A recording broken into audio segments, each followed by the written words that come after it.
Father Left Behind.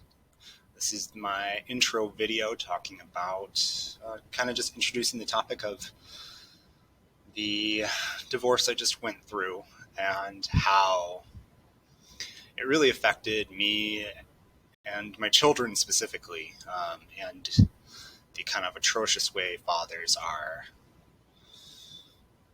handled by our justice system, specifically in North Dakota, and even more specifically in Grand Forks, North Dakota. I'm sure it's kind of a national problem, but it was really a painful process. And in this series, I kind of want to cover how my ex used the position she put me in to leverage everything against me and to basically largely take away my children from me. I had been present in their lives since they were little boys, or since they were born. The littlest of boys. I was always around. I didn't go off drinking. I wasn't into drugs. I was always present for my children and mom, honestly. I wouldn't ever say that I was the perfect father by any means, but I think I did a lot of things right. And for me to, the final judgment came down a couple weeks ago, and I was reduced to basically 4 days a month. So like 15% of the month, my two boys, ages 3 and 7, get to spend with me. That's after I raised them entirely with my spouse from the get-go, did everything together, bought the groceries, frequently went and picked up the groceries, cared for them because I was largely the stay-at-home dad during our marriage. She was always kind of the breadwinner because she had, from a very young age, known what she wanted to do and got her bachelor's at a very young age, and which is awesome. She's always been very motivated when she puts her mind to something. I got there eventually. I also have earned a bachelor's degree in nursing. I am currently now practicing that full time because now I don't have my children to care for anymore due to her actions. So I kind of like to just talk about how that all came to be, and I guess let's just, go back. Probably the best place to go start is from the moment that she decided that our marriage was over. This was September of last year, something like that.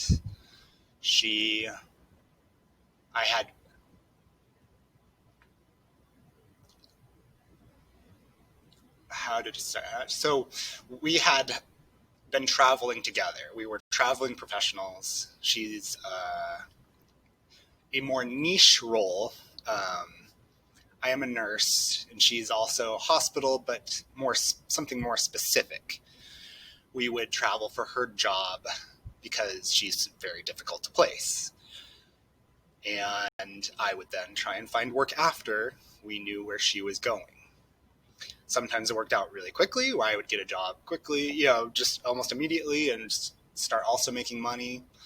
And other times it would be like our move to Grand Forks, where nobody was hiring. Nobody needed my particular skill set. I didn't have the experience necessary to apply to a lot of the jobs. It was just kind of a mess. And for months, I was not able. I put out dozens of applications,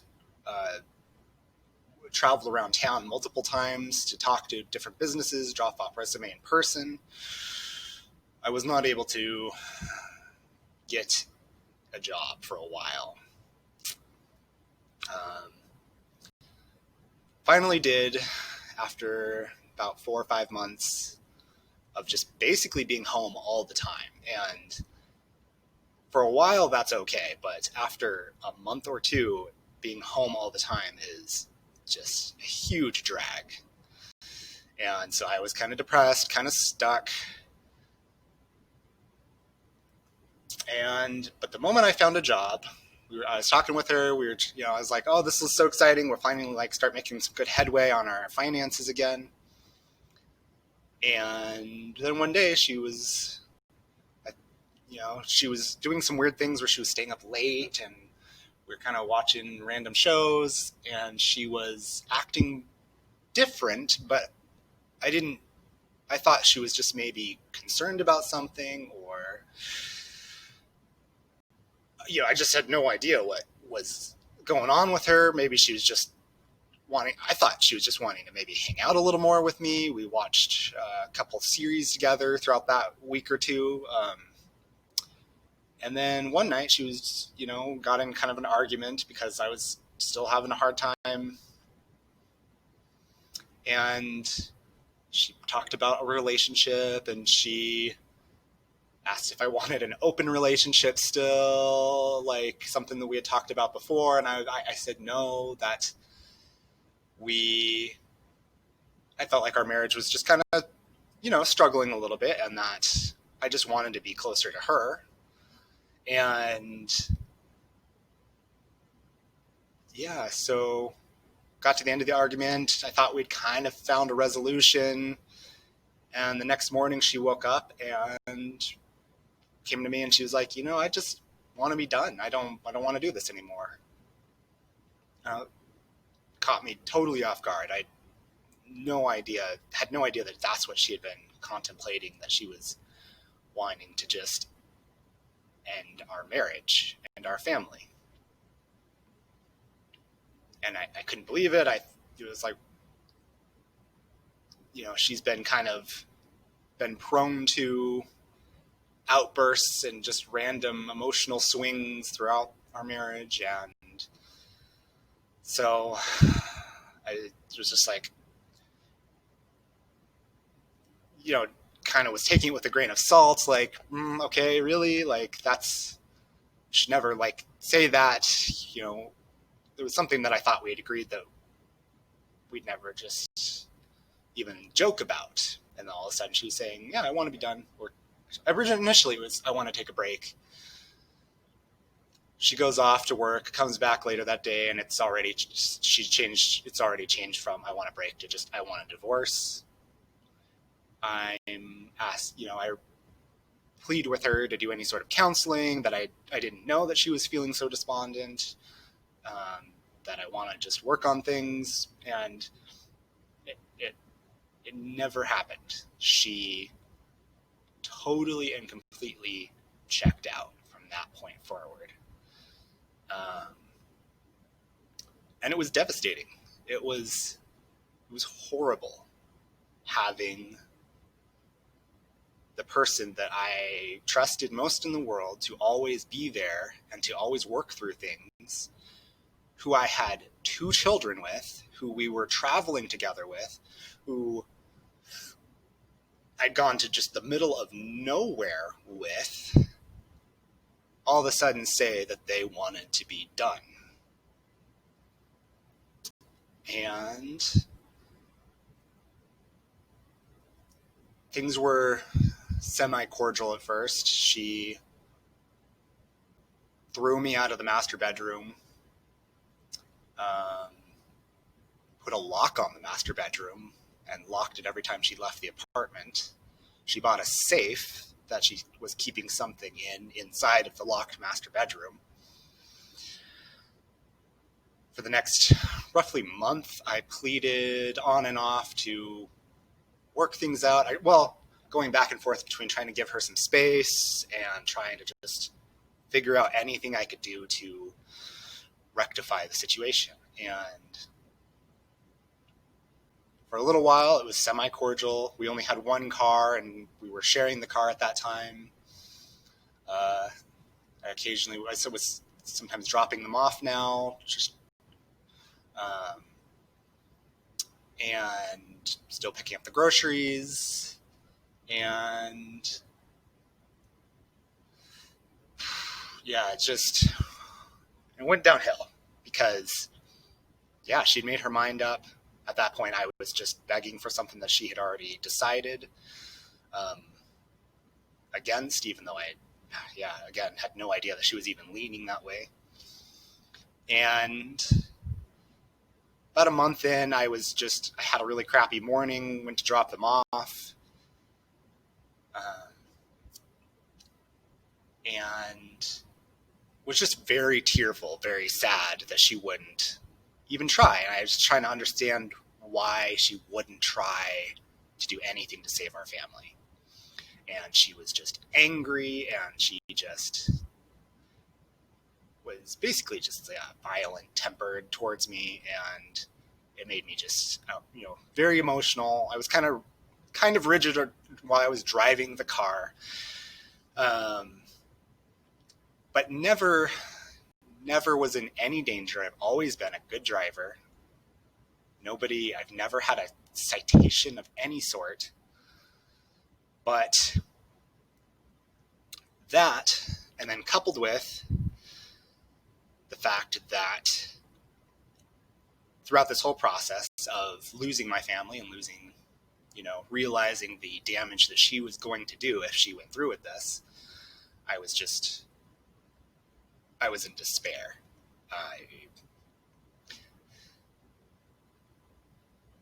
I couldn't believe that she would do that.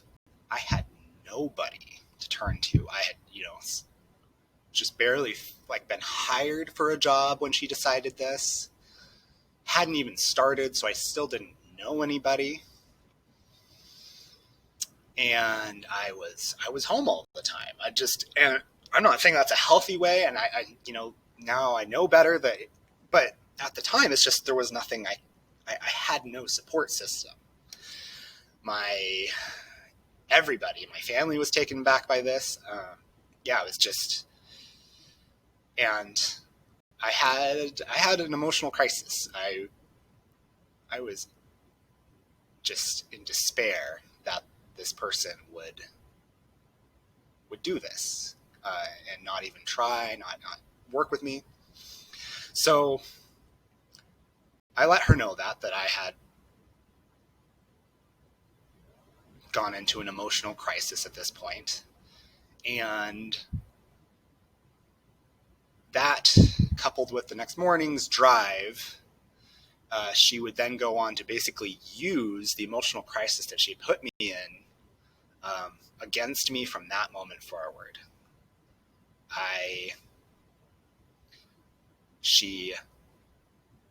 So I dropped them off. We had the kind of gross car ride where things were just very tense. She basically yelled at me to ordering me to pick up her first before the boys. And I was like, no, this is my car too. I don't have to do any,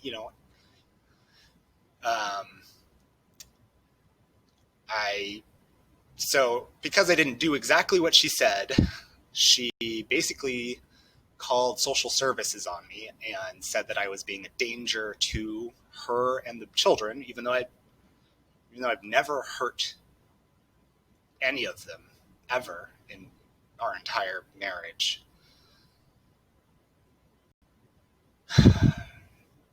She raised social services against me.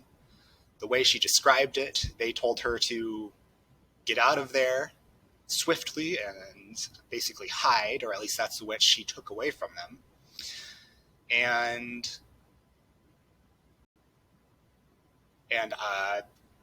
So she, while I was at home, had one of her friends or an Uber or something drop her off at our apartment that we're living in, and took the car, went and picked up the boys, and went and stayed in hotels for roughly the next week or two.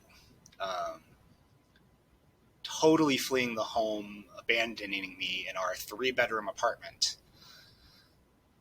So not only was I just in despair at losing my family, at what she was about to do, with no support system, she then sicked social services on me because I was,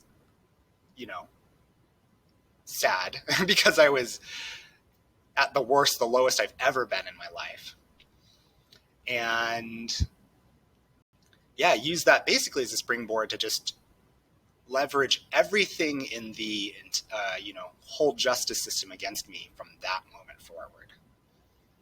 So first thing was she used, started a social services investigation against me as I was living alone in our 3-bedroom apartment, which sucked so much. I can't even express how lonely that was, to be just totally alone and by myself with nobody,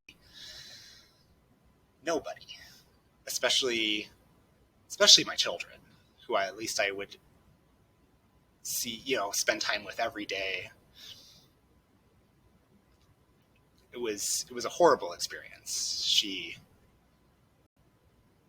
just over and over put me through just the most wretched ordeal time after time that she could, mainly leveraging the mental health situation that she had put me in against me.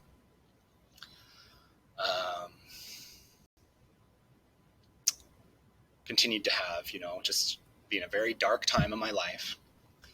She would allow me to visit the boys in public places only for 1 or 2 visits a week, depending on how busy her schedule was. So I got to see my boys at McDonald's for about a month, for like an hour or two, 1 to 2 times a week. So they were largely taken from me at that point. I was trying to work with social services, trying to show that I was calm, that I wasn't a danger to anybody. So I kind of backed off. I wasn't sure what to do. I was just, I've never witnessed what people do in divorce. I was not prepared for this in any way. Both of our parents have stayed married, so it's not like any of us had any experience, or that I've seen any experience with this. And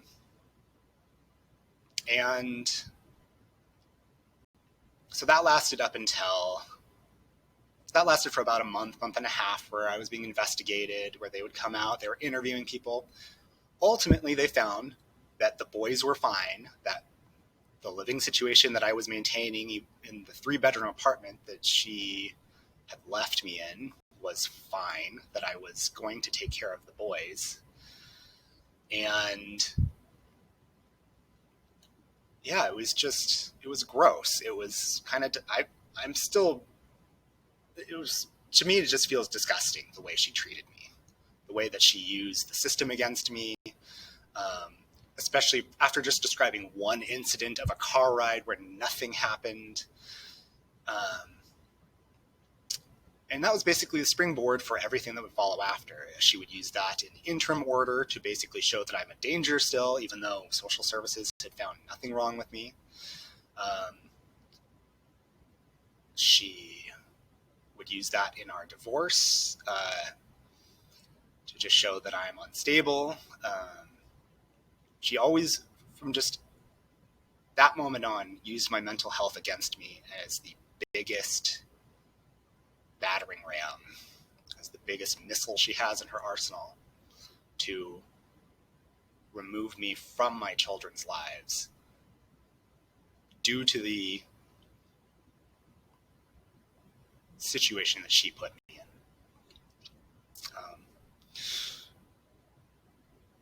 I'll go into more detail kind of in later videos about kind of our situation leading up to this, how things unfolded, how our parents moved in with her, just as they always have throughout our entire marriage, just constantly just saving her from